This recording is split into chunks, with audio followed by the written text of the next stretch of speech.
Scott Pilgrim versus the World. In my opinion, one of the funniest films out there.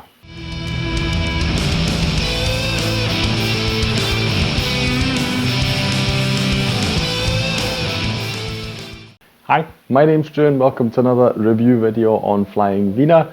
Now, if you haven't heard of this film, it's not a current one, in case you think that. No, I don't always talk about current films. While I do try to, it's simply impossible. And also, there are just so many films from the past that I just feel are fun enough to talk about when I do revisit them.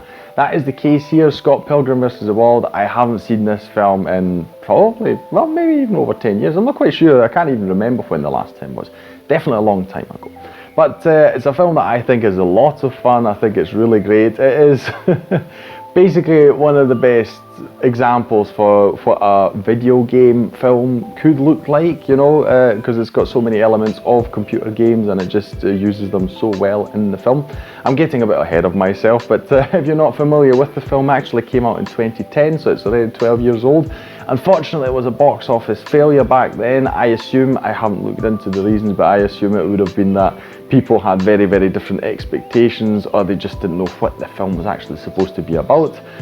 Probably, you know, marketing, etc. That's probably what it would have been the cause, because the film itself, I feel, is pretty much flawless for what it is trying to do. So I think it's, like I say, a lot of fun. Now, it is actually based on a comic series, a graphic novel, called Scott Pilgrim versus the World. I haven't read it myself actually. The first time I came across the IP was actually in a game. There's a side-scroller game that came out back then on PS3, and 4 of us, we used to play it together, and it was a lot of fun. It reminded me a lot about those very classical Nintendo Turtles games, if you've ever played them. So, you know, it's one of these where you're just moving, it's a side-scroller, and you're just fighting enemies all the time, and it's got weapons and upgrades. It was a lot of fun, this game, and then, you know, then this film was there.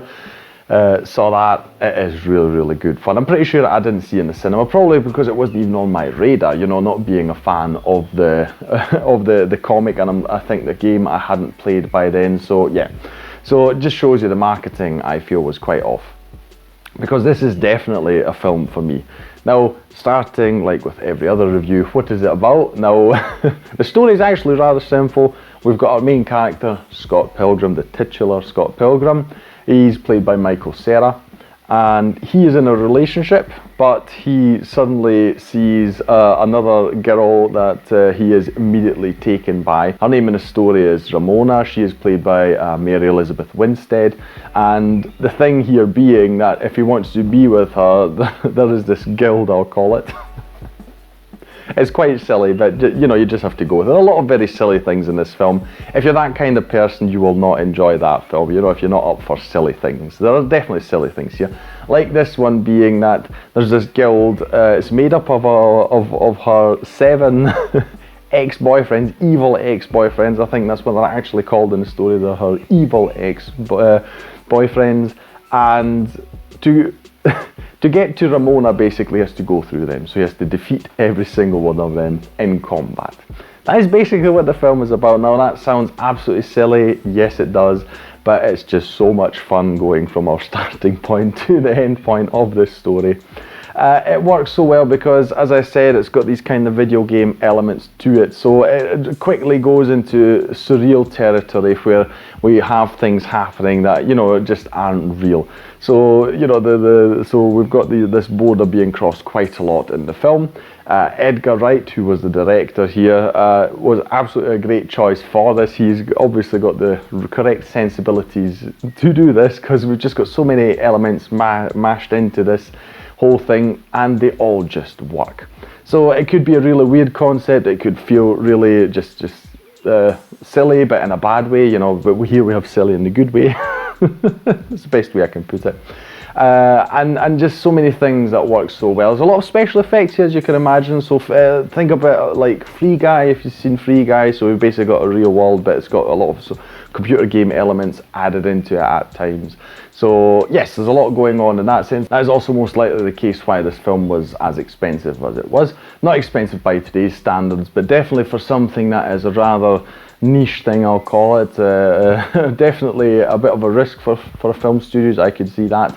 Definitely a lot of the budget was used for that, and it was used very well. I love the effects and this, just the overall feel. but unfortunately that meant that it had a bit of a steeper climb to financial success, which it ultimately failed at. Which is a shame, but I feel nowadays it's a cult classic, so I still see it pop up all over the place, and I feel it's absolutely deserving of it. It's just a lot of fun. So we're going on this journey, and Scott Pilgrim, he's got a few friends that help him along the way. Chiefly, I do need to mention Kieran Culkin. He plays his roommate, basically, and he is a scene stealer in this film. He doesn't do a lot, and whenever he comes into a scene, he doesn't have that many lines, but it's just his delivery. It's very deadpan, you know. He's the kind of character that comes in, just says a one-liner, and you know, and that just makes the scene, basically. At times, just love it from start to finish. I think he's one of the best characters. It's, definitely, actually no, I would say he's the best character in this. I really just like him so much, although he doesn't really play a big part in the film.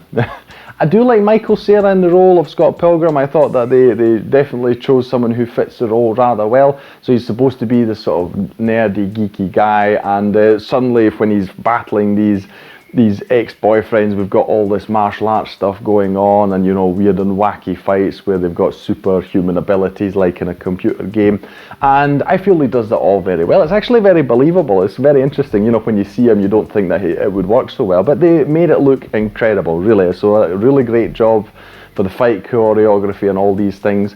One thing, and it is probably just my only, you can't even really call it criticism, but the only thing that I feel that is kind of the weak link in all this is actually the characterization of Scott, because when we see him and he's talking to people, his friends, and well, Ramona for instance, but just generally to all the people, even to the ex-boyfriends, etc., he feels like a very confident guy. You know, he feels very comfortable in his skin, etc.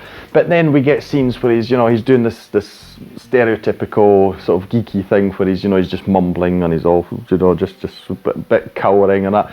I felt it didn't fit because to me Scott Pilgrim felt like a very confident character, despite being a nerd and a geek and stuff like that. So that's the only thing that I feel that they should have maybe changed a bit. That's all. To me, the rest of the film is just simply amazing. I mean, you've got Chris Evans here, you've got Brie Larson, you've got Brandon Routh, and all their characters are just a lot of fun. Really, Brandon Routh in particular might be my favourite of the ex-boyfriends. I mean, slight spoiler, but he has superhuman abilities, as many of them do. But the source of it is his veganism, and it's just great. It's wonderful. It's not making fun of it. I just love the idea of turning it into a superpower, and yeah, just all the comments and dialogue, etc. It's just a lot of fun. The film is quite fast-paced, so it feels like we never move more than 5 minutes away from Scott Pilgrim's house. It feels like it's all just happening in the neighbourhood, basically.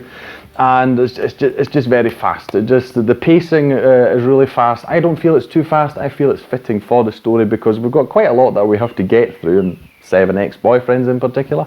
So I feel it's fitting. Might be very jarring for some people, but yeah, it feels a lot like a comic book in that way. So we're going from place to place. Visually, a lot of it is made to look like comic panels, and it's very artistic visually, and that's what I really enjoy about this film. So I feel that in pretty much every scene there was a thought process of how can we make this look less standard, less boring, and I feel it's just a lot of fun. So every frame, every scene, it's got a lot of fun things in it, whether it be the stunts or, like I say, the visuals or the music. They've got some really great music in here, sort of grungy, sort of indie rock stuff. I think it just fits the vibe of the overall film. It's just so good, and it's just so much fun. I realise I'm saying fun a lot in this review, but that is just the best way to describe this film, really. So if you've never heard of Scott Pilgrim vs. the World, I highly recommend that you watch. Particularly if you're a fan of Edgar Wright.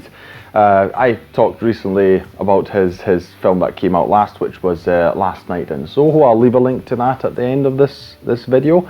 But if you're a fan of his, you should definitely check it out because yes, I just feel that you can tell that he's just put so much love and fun into this film just because he himself enjoyed it. I saw in the background things, the extras on the Blu-ray, that they even very strongly collaborated with the actual creator of the Scott Pilgrim comics. So I think that's really great. Generally, the whole production of it, there's a lot of heart that went into this film, and I think you can feel it when you see it on the screen. So yes, really fun thing if you just, definitely a very, very good popcorn flick. Saturday night, you want a lot of fun, you know, just a really good ride. This film will take you from start to finish, and I believe you'll enjoy the whole thing. Visually very pleasing with the music and all sorts going on.